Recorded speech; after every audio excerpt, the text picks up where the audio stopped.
ನಮಸ್ಕಾರ ಸ್ನೇಹಿತರೆ. IPL 2026ರಲ್ಲಿ Mumbai Indians ಪರಿಸ್ಥಿತಿ ಎಷ್ಟು ಕೆಟ್ಟದಾಗಿದೆಯೋ ತಂಡದ ಸ್ಟಾರ್ ವೇಗಿ ಜಸ್ಪ್ರೀತ್ ಬೂಮ್ರಾ ಅವರ ಫಾರ್ಮ್ ಕೂಡ ಕೆಟ್ಟದಾಗಿದೆ ಅಂತಲೇ ಹೇಳ್ಬೋದು. ಎಲ್ಲ ಮೂರು ಮಾದರಿಯಲ್ಲೂ ವಿಶ್ವದ ನಂಬರ್ 1 ಬೌಲರ್ ಆಗಿರುವ ಬೂಮ್ರಾ IPLನಲ್ಲಿ ಒಂದೇ ಒಂದು ವಿಕೆಟ್ ತೆಗೆಯೋಕೆ ಹೆಣಗಾಡ್ತಾ ಇದ್ದಾರೆ. ವಿಪರ್ಯಾಸ ಅಂದರೆ ಬೂಮ್ರಾ ಸತತ 5 ಪಂದ್ಯಗಳಲ್ಲಿ ಒಂದೇ ಒಂದು ವಿಕೆಟ್ ತೆಗೆದಿಲ್ಲ.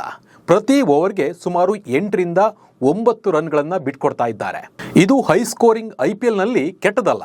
ಆದರೆ ಬೂಮ್ರಾ ಅವರಂಥ ಸ್ಟ್ರೈಕ್ ಬೌಲರ್ನಿಂದ ವಿಕೆಟ್ ತೆಗೆಯಲು ಸಾಧ್ಯವಾಗದೇ ಇರುವುದು ಟೆನ್ಷನ್ಗೆ ಕಾರಣವಾಗಿದೆ.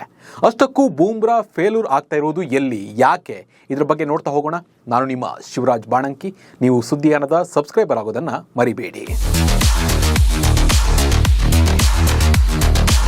ಬೂಮ್ರಾ ವಿರುದ್ಧ ರನ್ ಗಳಿಸಲು ಬ್ಯಾಟರ್ಗಳು ಹರಸಾಹಸ ಪಡ್ತಾರೆ. ರನ್ ಗಳಿಸೋದು ಬಿಡಿ, ವಿಕೆಟ್ ಹೇಗೆ ಉಳಿಸ್ಕೊಳ್ಳೋದು ಅಂತ ಹೇಳಿ ಸ್ಟಾರ್ ಬ್ಯಾಟ್ಸ್ಮನ್ಗಳು ತಲೆ ಕೆಡಿಸ್ಕೊಳ್ತಾರೆ. ಅವರ ಯಾರ್ಕರ್, ನಿಧಾನಗತಿಯ ಬೌಲಿಂಗ್, ಬೌನ್ಸರ್ಗಳಿಗೆ ಬ್ಯಾಟರ್ಗಳು 1 ರನ್ ಗಳಿಸಲು ಕೂಡ ಪರದಾಡ್ತಾರೆ. ಆದರೆ ಈ ಬಾರಿಯ IPLನಲ್ಲಿ ಅದಕ್ಕೆ ಒಂದು ವಿರುದ್ಧವಾಗಿದೆ ಅಂತಲೇ ಹೇಳ್ಬೋದು. ಯುವ ಆಟಗಾರರು ಕೂಡ ಫುಲ್ ಜೋಶ್ನಲ್ಲಿ ಬೂಮ್ರಾ ಅವರ ಬೌಲಿಂಗ್ನಲ್ಲಿ ರನ್ನನ್ನು ಗಳಿಸ್ತಾ ಇದ್ದಾರೆ. 5 ಪಂದ್ಯಗಳಲ್ಲಿ ಸಿಕ್ಕಿಲ್ಲ ಒಂದೇ ಒಂದು ವಿಕೆಟ್. ಜಸ್ಪ್ರೀತ್ ಬೂಮ್ರಾ ತಂಡದಲ್ಲಿ ಇದ್ದಾರೆ ಅಂದರೆ ಎದುರಾಳಿಗಳಿಗೆ ಒಂದು ನಡುಕ ಶುರುವಾಗುತ್ತೆ. ಟೀಮ್ ಇಂಡಿಯಾಗೆ ಒಂದು ಶಕ್ತಿ.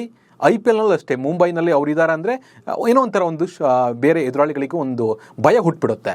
ಅದನ್ನು T20 ವಿಶ್ವಕಪ್ನಲ್ಲೂ ಕೂಡ ಬೂಮ್ರಾ ಪ್ರೂವ್ ಮಾಡಿದ್ದಾರೆ. ಆದರೆ IPLನಲ್ಲಿ ಕತೆ ಬದಲಾಗಿದೆ. 15 ವರ್ಷದ ಯುವ ಬ್ಯಾಟರ್ ವೈಭವ್ ಸೂರ್ಯವಂಶಿ ಕೂಡ ಬೂಮ್ರಾ ಅವರ ಒಂದೇ ಓವರ್ನಲ್ಲಿ 2 ಸಿಕ್ಸರನ್ನು ಬಾರಿಸಿದ್ದಾರೆ. ಅಷ್ಟೇ ಅಲ್ಲ, ಪಂಜಾಬ್ ಕಿಂಗ್ಸ್ ವಿರುದ್ಧದ ಪಂದ್ಯದಲ್ಲೂ ಅವರು 4 ಓವರ್ ಬೌಲಿಂಗ್ ಮಾಡಿ 41 ರನ್ ಬಿಟ್ಕೊಟ್ಟು ದುಬಾರಿ ಬೌಲರ್ ಅನ್ಸ್ಕೊಂಡಿದ್ದಾರೆ. ಈ ಬಾರಿ ಆಡಿರುವ 5 ಪಂದ್ಯಗಳಿಂದ ಯಾವುದೇ ವಿಕೆಟನ್ನು ಬೂಮ್ರಾ ಪಡೆದಿಲ್ಲ. ಇದೊಂಥರ ವಿಪರ್ಯಾಸ ಅಂತಲೇ ಹೇಳ್ಬೋದು. ಬೂಮ್ರಾ ಅವರ ಬಲ ಅರಿತ ಬ್ಯಾಟರ್ಗಳು. ಜಸ್ಪ್ರೀತ್ ಬೂಮ್ರಾ ಡೇಂಜರ್ ಬೌಲರ್ ಅನ್ನೋದು ಪ್ರತಿಯೊಬ್ಬರಿಗೂ ಕೂಡ ತಿಳಿದಿರುವ ಸಂಗತಿ. ಆದರೆ ಈ ಬಾರಿಯ IPLನಲ್ಲಿ ಅವರ ಮ್ಯಾಜಿಕ್ ನಡೀತಾ ಇಲ್ಲ.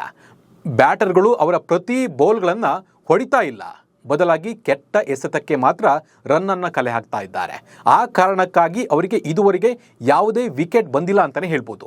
ಬ್ಯಾಟರ್ಗಳು ಬೂಮ್ರಾ ಅವರ ಬೌಲಿಂಗ್ನಲ್ಲಿ ವಿಕೆಟ್ ಒಪ್ಪಿಸದಂತೆ ರಕ್ಷಣಾತ್ಮಕ ಆಟವನ್ನು ಆಡ್ತಾ ಇದ್ದಾರೆ, ಹೊಡಿಬಡಿ ಆಟವನ್ನು ಆಡ್ತಾ ಇಲ್ಲ.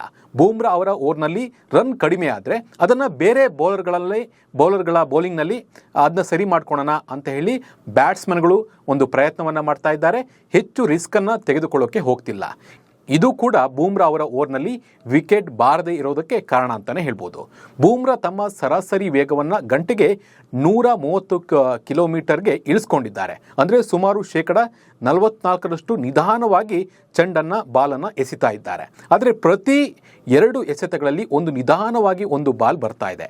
ಇದರಿಂದಾಗಿ ಕೂಡ ಬ್ಯಾಟರ್ಗಳು ಸುಲಭವಾಗಿ ಸಮಯಕ್ಕೆ ತಕ್ಕಂತೆ ಆಡ್ತಾ ಇದ್ದಾರೆ. ಇದು ಕೂಡ ಬೂಮ್ರಾ ಬೌಲಿಂಗ್ನಲ್ಲಿ ವಿಕೆಟ್ ಬರದಿರಲು ಕಾರಣ ಅಂತಲೇ ಹೇಳ್ಬೋದು. ಬೂಮ್ರಾ ಮಾತು ಕೇಳ್ತಿಲ್ಲ ಪಾಂಡ್ಯ. ಪಂಜಾಬ್ ಕಿಂಗ್ಸ್ ವಿರುದ್ಧದ ಪಂದ್ಯ ನೋಡಿದವರಿಗೆ ಒಂದು ಅಂಶ ಅರ್ಥ ಆಗಿಬಿಡುತ್ತೆ. ಏನಂದರೆ ಹಾರ್ದಿಕ್ ಪಾಂಡ್ಯ ಮೇಲೆ ಬೂಮ್ರಾ ಅವರಿಗೆ ಅಸಮಾಧಾನ ಇದೆ ಅನ್ನೋದು. ಪಂದ್ಯದ ಸಂದರ್ಭದಲ್ಲಿ ಉಭಯ ಆಟಗಾರರ ನಡುವೆ ಮಾತಿನ ಚಕಮಕಿ ಕೂಡ ನಡೆದಿದೆ. ತಾನು ಹೇಳಿದ ಕಡೆಯಲ್ಲಿ ಪಾಂಡ್ಯ ಫೀಲ್ಡರ್ಗಳನ್ನು ನಿಲ್ಲಿಸ್ತಿಲ್ಲ ಅಂತ ಹೇಳಿ ಒಂದು ಆಕ್ರೋಶವನ್ನು ಪಂಜಾಬ್ ವಿರುದ್ಧದ ಪಂದ್ಯದಲ್ಲಿ ಬೂಮ್ರಾ ಹೊರಹಾಕಿದ್ದಾರೆ. ಒಟ್ಟಿನಲ್ಲಿ ಬ್ಯಾಟರ್ಗಳ ಚಾಣಾಕ್ಷತನವೋ ಅಥವಾ ಬೂಮ್ರಾ ಅವರ ಫೇಲ್ಯೂರೋ ಗೊತ್ತಿಲ್ಲ, ಬೂಮ್ರಾ ಇಲ್ಲಿ ತನಕ ಒಂದೇ ಒಂದು ವಿಕೆಟ್ ತೆಗೆದಿಲ್ಲ. ಈ ಬಗ್ಗೆ ನಿಮ್ಮ ಅನಿಸಿಕೆ ಮತ್ತು ಅಭಿಪ್ರಾಯವನ್ನು ಕಾಮೆಂಟ್ ಮೂಲಕ ತಿಳಿಸಿ. ನಮಸ್ಕಾರ.